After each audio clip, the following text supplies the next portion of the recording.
Uici wa transformer cia thitima mwena uyu wa Nyandarua ni uhihireirie na njira nene na kuhotomia motungata ma kuhe aikari thitima ta uria kwagiriire na gucokia motungata maya na thutha.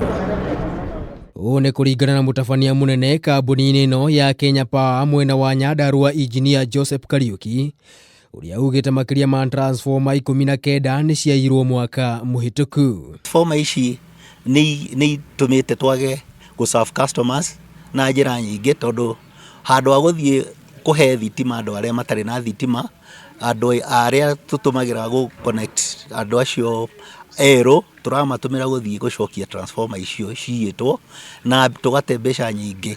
Na koguo ũrĩa tũreka rĩu nĩ hamwe na security team ĩno nĩ twaria ũrĩa tũkũhota ku-eliminate kũiywo kwa nyamũ ici. Kĩrĩ ũguo akĩonania ũnyitanĩri wake County Commissioner mwena ũyũ Boaz Cherutish augĩte thirikari nĩ gũtigĩrĩra arĩa maratabania thũgũrĩ ya ũici ũyũ nĩ magũtacũkĩrio makinya ma kĩwatho. Tutaongeza wale maafisa ambao watafanya patrols ili kuhakikisha kwamba hizo transformers zimetunzwa vilivyo.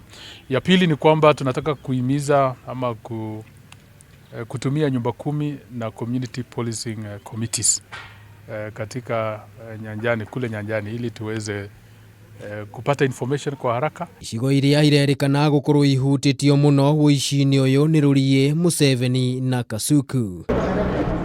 Iribotera Kameme TV, rĩtwa rĩakwa nĩ Maina wa Mwangi.